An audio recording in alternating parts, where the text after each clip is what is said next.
warahmatullahi wabarakatuh. Rabbi shrah li sadri wa yassir li amri wa uqdatam min lisani yafqahu qawli. Perkenalkan, saya Nini dari Prodi Bimbingan dan Konseling kelas B pagi semester 1. Di sini saya akan menjelaskan konsep dasar dari bimbingan dan konseling pada mata kuliah dasar-dasar bimbingan dan konseling. Pertama, saya akan menjelaskan pengertian dari bimbingan dan konseling. Pengertian bimbingan merupakan suatu hal yang sangat esensi yang menjadi perhatian dari banyak para ahli untuk mendefinisikannya. Kenapa? Karena bimbingan merupakan langkah awal ataupun langkah dasar dari proses konseling.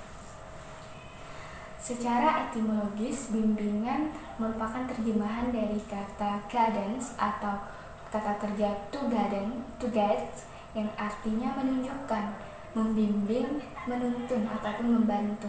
Dari istilah tersebut, secara umum dapat disimpulkan bahwa bimbingan merupakan suatu bantuan ataupun tuntunan.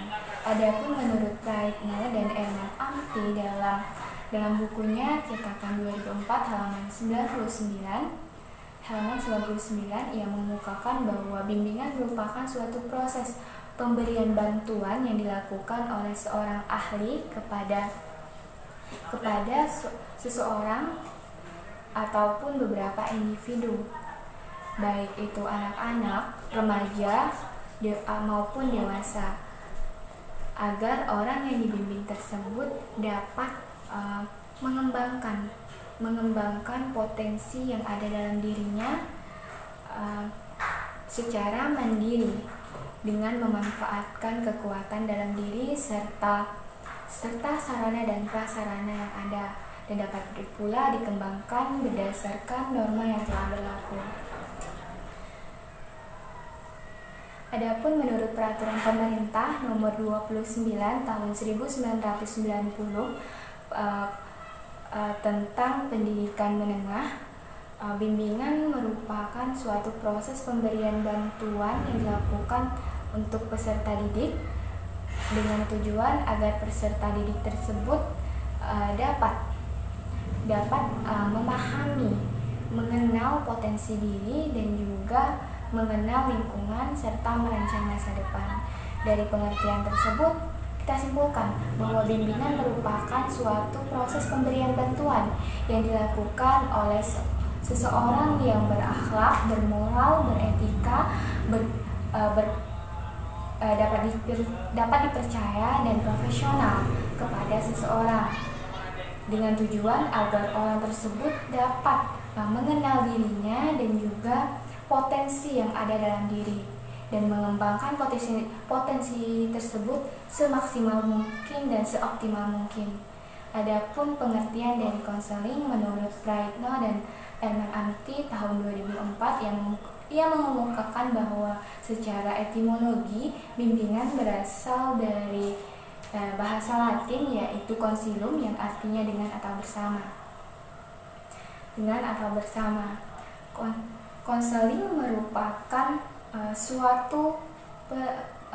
suatu pemberian bantuan yang dilakukan oleh seseorang yang telah terlatih atau berjiwa konselor kepada seseorang yang mengalami masalah, dengan tujuan agar orang tersebut dapat secara mandiri dalam memutuskan secara mandiri atas masalah yang dihadapi, dengan tujuan agar dapat menyelesaikan masalah tersebut, mengembangkan potensi. Selanjutnya kita akan membahas tentang keterkaitan antara bimbingan dan konseling. Bimbingan dan konseling tentunya saling berkaitan satu sama lainnya, karena seperti yang saya bilang di awal bahwa bimbingan merupakan dasar dari dilaksanakannya konseling. Di sini menurut Muhammad Surya tahun 1988, ia mengemukakan bahwa ada 3 hubungan antara bimbingan dan konseling. Pertama, bimbingan dan konseling itu sama, tidak dapat dibedakan. Yang kedua, bimbingan dan konseling itu berbeda. di mana pendapat ini menekankan bahwa bimbingan lebih pada kependidikan, sedangkan konseling lebih kepada terapis ataupun pengobatan pemecahan masalah. Konseling yang ketiga merupakan bimbingan dan konseling merupakan satu kesatuan yang terpadu, di mana bimbingan merupakan sesuatu hal yang terprogram pada pendidikan di sekolah, yaitu yang fungsinya adalah mengembangkan potensi pada peserta didik, sedangkan konseling adalah pemecahan masalah yang ada pada peserta didik. Selanjutnya saya akan menjelaskan persamaan dan perbedaan antara bimbingan dan konseling. Persamaan bimbingan dan konseling terletak pada tujuannya, yaitu satu, sama-sama berdiri di institusi pendidikan. Kedua, sama-sama memandirikan individu. Yang ketiga, sama-sama menitikberatkan pada proses pengembangan potensi yang ada pada diri individu. Sedangkan perbedaannya, pertama terletak pada aspek isi, di mana bimbingan lebih menekankan pada pemberian informasi, pemahaman, pencegahan, dan bantuan ataupun bimbingan. Sedangkan konseling merupakan suatu pemecahan masalah yang dilakukan, lebih ke suatu pemecahan masalah, di mana pertemuan antara individu satu dengan individu lainnya, antara konselor dan klien, di mana di sini tujuannya adalah pemecahan masalah. Kedua, dari aspek tenaga, perbedaannya dari aspek tenaga, di mana setiap orang bisa menjadi seorang pembimbing. Contohnya adalah orang tua, guru, wali kelas, kepala sekolah, kakak, paman ataupun bibi juga bisa membimbing. Sedangkan konseling ataupun sebagai konselor itu kita memerlukan pendidikan tertentu ataupun tenaga terlatih, karena konseling ini merupakan masalah yang kompleks yang melibatkan emosional. Yang selanjutnya saya akan menjelaskan tentang bidang bimbingan dan konseling. Pertama, bidang studi atau bidang belajar. Di sini lebih menekankan pada proses pembelajaran. Bidang studi lebih menekankan pada proses belajar yang sesuai, yang cocok ataupun yang benar, sesuai dan cocok agar peserta didik dapat mengembangkan potensinya melalui pembelajaran yang benar. Misalnya, guru melakukan proses diskusi, kerja kelompok, presentasi, dan juga debat. Yang kedua adalah pribadi sosial. Dalam proses ini kita tidak lepas dari kita sebagai makhluk sosial. Tentu kita tidak lepas dari kegiatan sosial. Di samping itu juga kita memiliki pribadi diri individu tersebut. Di bidang ini menekankan pada individu untuk menyelesaikan masalah pribadinya secara mandiri, tidak tergantung kepada orang lain.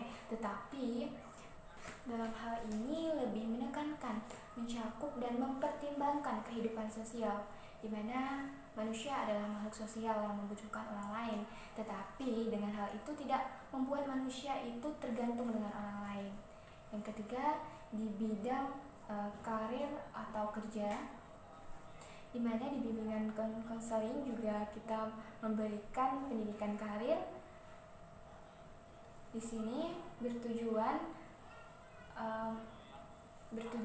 agar peserta didik dapat mengembangkan potensi sesuai dengan kemampuannya. Di sini fungsi dari bimbingan dan konseling adalah memberitahukan, menginformasikan dan juga menyiapkan peserta didik dalam suatu masa depannya. Contohnya memberikan wawasan, memberitahukan tantangan yang mungkin akan dihadapi. Setelah itu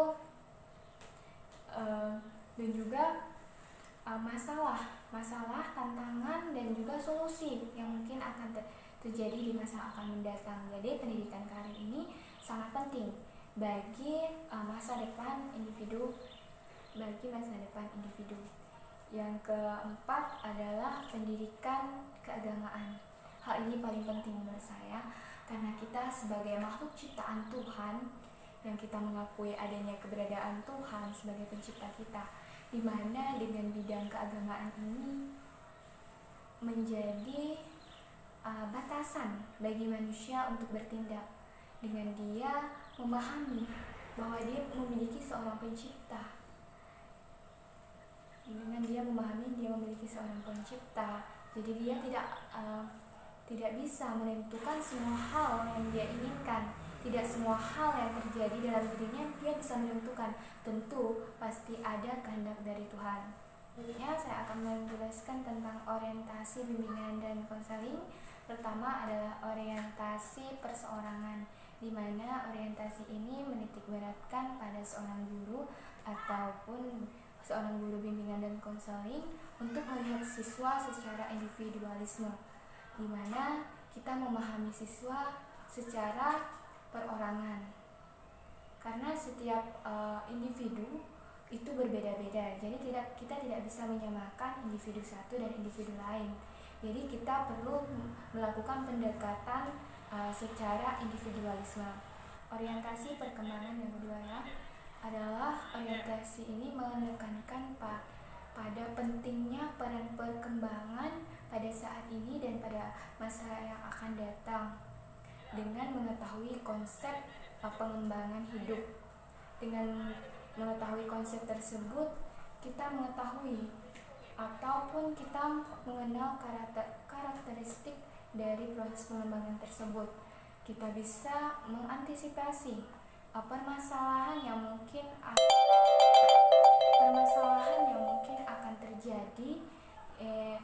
terjadi ataupun yang mungkin akan kita alami pada peserta didik ataupun individu. Yang ketiga adalah orientasi permasalahan. Di sini orientasi permasalahan juga sangat penting, di mana di sini kita mempelajari ataupun memberikan arahan ataupun memberikan informasi bahwa mungkin saja permasalahan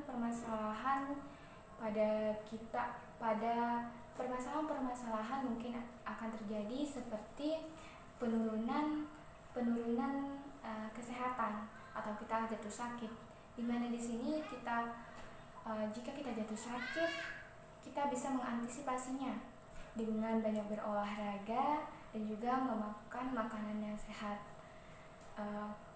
Dan juga permasalahan bisa jadi di pendidikan, keuangan, dan lainnya. Masih banyak permasalahan yang mungkin akan terjadi pada proses pengembangan. Jadi hal tersebut yang mungkin akan terjadi.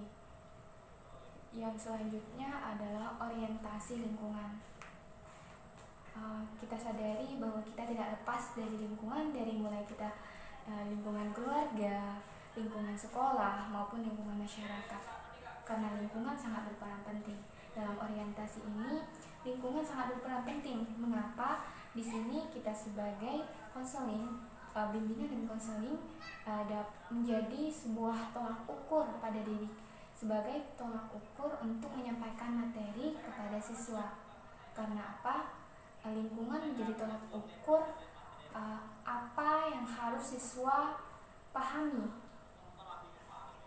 apa yang harus siswa pahami dan apa yang harus siswa dapatkan. Di sini fungsi lingkungan adalah untuk menjadi bahan materi yang akan kita sampaikan kepada siswa. Contohnya, kita tinggal di lingkungan militer.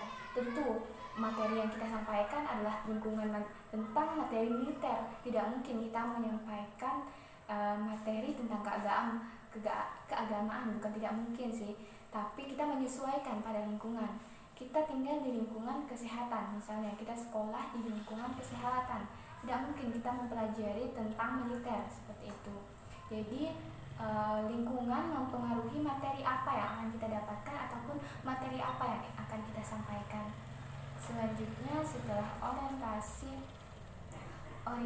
bimbingan dan konseling, kita akan menjelaskan ruang lingkup bimbingan dan konseling. Pertama, ruang lingkup bimbingan konseling yaitu pada sekolah atau sekolah formal, dan kedua adalah di luar sekolah atau lingkungan masyarakat. Di lingkungan formal sekolah tentu kita memerlukan adanya bimbingan dan konseling. Di sini bentuk bimbingan dan konseling, pemahaman bimbingan dan konseling ini tergantung pada kurikulum, di mana di sini kurikulum menentukan potensi ataupun teknik ataupun program yang akan terlaksana dari pendidikan yang akan disalurkan atau dilaksanakan. Yang kedua adalah administrasi ataupun perencanaan, pembangunan, pembiayaan. Hal ini juga berperan penting, di mana di sini misalnya adalah sarana dan prasarana. Ini sangat menunjang dari proses pengembangan potensi. Selanjutnya adalah peran wakil kesiswaan. Di sini fungsinya adalah mengenal siswa lebih dekat lagi. Fungsi dari wakil kesiswaan mengenal dan memecahkan masalah yang terjadi di lingkungan kesiswaan. Selanjutnya adalah peran bimbingan dan konseling di luar sekolah, yaitu lingkungan masyarakat. Di sini tentu lepas dari lingkungan sekolah, kita akan terjun ke lingkungan masyarakat. Tentu permasalahannya juga berbeda, mulai dari permasalahan di kantor, di industri, ataupun di tempat-tempat yang lainnya, dengan masalah dan problem yang berbeda, dan juga dengan penanganan yang berbeda. Hal ini tergantung pada kita menyikapi suatu masalah tersebut. Bagaimana cara kita menyelesaikan suatu masalah tersebut. Dan selanjutnya adalah bimbingan dan konseling di dunia pendidikan. Bimbingan dan konseling di dunia pendidikan sumbangsihnya sangat besar. Pertama, melalui program kurikulum, penetapan suatu program pendidikan. Kita juga menekankan pada pemahaman bimbingan dan konseling. Bagaimana caranya suatu pengajaran ataupun program tersebut dapat mengembangkan potensi yang ada pada siswa. Contohnya pada kurikulum K13, di mana di sini siswa ditekankan untuk berperan aktif dalam mencari inovasi. Baik, setelah kurikulum kita memasuki administrasi atau perencanaan. Di sini peran perencanaan sangat penting dalam menunjang pendidikan dan kemajuan pendidikan di Indonesia, di mana perencanaan, pembiayaan, sarana dan prasarana sangat berperan penting. Tanpa adanya komplement ini, pendidikan tidak akan mampu berjalan dengan baik. Karena apa? Pembiayaan. Tentu kita memerlukan biaya untuk menggaji para tenaga pendidik. Prasarana dan prasarana, tentu kita memerlukan hal itu demi menunjang potensi yang ada pada peserta didik. Selanjutnya adalah guru bimbingan dan konseling. Ini sangat berperan penting, di mana dengan adanya guru bimbingan dan konseling, permasalahan yang terjadi masalah, baik itu masalah dalam hal memahami pelajaran ataupun masalah yang mengganggu konsentrasi ataupun menghambat perkembangan potensi individu dapat terselesaikan. Sekian yang dapat saya sampaikan. Saya ucapkan wassalamualaikum warahmatullahi wabarakatuh.